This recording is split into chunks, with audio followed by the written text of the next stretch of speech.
Hello and welcome to the first video about realistic transfers in the Premier League. This is a follow-up to my realistic Premier League career mode guide, which I will leave linked in the description. The way this is going to work is I am going to go through the league in alphabetical order and give you some suggested signings for the weak spots in each team and give you a reason why they'd be a realistic signing for that team. In this video, we'll cover Arsenal, Aston Villa, Brighton, Burnley and Chelsea, and you'll be able to see a timestamp for where each team is on the bottom of the video time bar. So with that out of the way, let's start off with Arsenal. So Arsenal play a 5-2-3 formation, focusing on the wing-backs getting forward and the wingers cutting inside. The obvious frailty to Arsenal's first 11 is the centre-back and centre-midfield partnerships. While the midfield does have the strong presence of Thomas Partey, the only other midfielders they have are Shelobos, Xhaka and El Neni. So if you choose to do this formation, I would recommend signing a midfielder such as Hakim Aouar or Morgan Sanson, who are both currently playing in the French League, which is a place that Arsenal do sign a lot of players from. Looking at the centre-back position, you might want to go for someone like John Stones, who can bring the ball out of defence. They do lack the defensive midfielder, so there can be a bit of a lack of link between the defence and the midfield, so you'll only be able to go out wide to the wing backs. If you get a defensive player who can pass the ball pretty well, like John Stones can, then that can actually allow you to attack down the middle a bit more. The chances are you'll also want to play Aubameyang through the middle, so you'll need to go for a winger. Again, the French link can be used and you can sign someone like Thomas Lemar or Alan Saint-Maximin. You could bring Felipe Anderson back to England, or if you're tight on your budget and would prefer to develop someone, you've got Michael Olise, who plays for Reading, who is very highly rated and only 18 years old. The general profile of an Arsenal player will be most likely European and therefore French, or a younger South American or British player. To recap, with Arsenal you'll need to sign a defender, a midfielder and probably a winger, which you'll have the transfer budget to do anyway because you do start off with around 80 million euros. Don't be afraid to go high budget, high reputation. Someone like Benzema, that's a fairly realistic signing. They did it with Ozil and they'll probably do it again soon. Of course, as with most teams, signing Ronaldo probably isn't realistic, so do try and avoid signing the absolute tip top of all the players in the league like Mbappe or Neymar. Okay, so now it's time to move on to Aston Villa. So Aston Villa only got promoted a couple of seasons ago, but of course you'll probably know their standout players Jack Grealish and John McGinn. Recently they have signed a few players from the Championship, such as Tyrone Mings and Matty Cash, and a lot of their transfers recently have been domestic ones from either the Premier League or the Championship.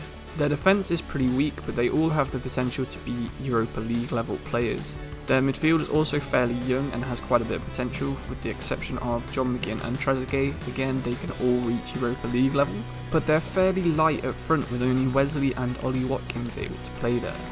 You can probably tell from this that these are the two positions I think you should upgrade if you're playing as Aston Villa to start off with. Re-signing Tammy Abraham, who they had in their promotion season from the Championship, would be a good call. He can get to the Champions League level quality, and they have had recent transfer dealings with Chelsea buying Ross Barkley. Signing a player like Odsonne Edouard from Celtic would be another good call. Again, he has a lot of potential and he's a bit cheaper than Tammy Abraham would be. Or you could target the Championship and sign Ivan Toney from Brentford, who's another player they've had dealings with recently. Either way, these are the kind of players you can target when you're playing as Aston Villa. For right wing, I would recommend Said Benrahma from Brentford. Again, like Ivan Toney, they've had dealings with Brentford recently signing Ollie Watkins, and the Championship is another common league for Aston Villa to be buying players from. Or you could look up to Scotland and buy one of Ryan Kent or James Forrest. You could even re-sign former player Adama Traore if you needed a very, very fast winger. Now we're going to the south coast of England, to Brighton. Like Arsenal, Brighton do play 5 at the back, but they have 3 midfielders and 2 strikers instead of 2 midfielders and 3 attackers. Brighton's 3 centre-backs are all very solid, as is their 3 midfielders, and their 2 strikers is pretty decent too. Compared to real life, Tariq Lamptey is very underrated on FIFA, but he does have the potential to be Europa League level, as does Ben White playing centre-back. Matt Ryan is fairly solid in goal as well. He's quite young, he's only 28 years old, so really it's up to you how you spend their £30 million budget. The weak links in the team are Lamptey and Welbeck, but they're both more than good enough if you do choose to upgrade someone else.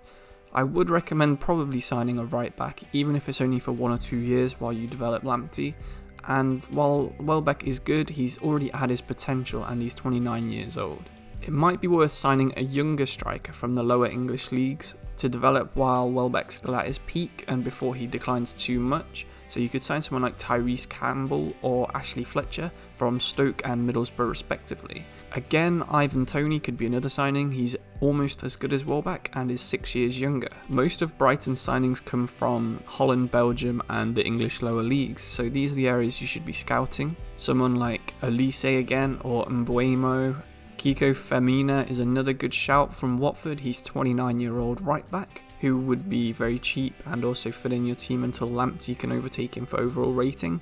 But Brighton also have the option of recalling some pretty good players who they have out on loan, such as Shane Duffy and Glenn Murray.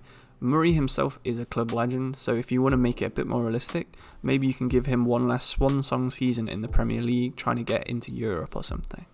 The fourth team we're going to talk about today is Burnley. They are a Northern English team who have been in the Premier League for a few seasons now.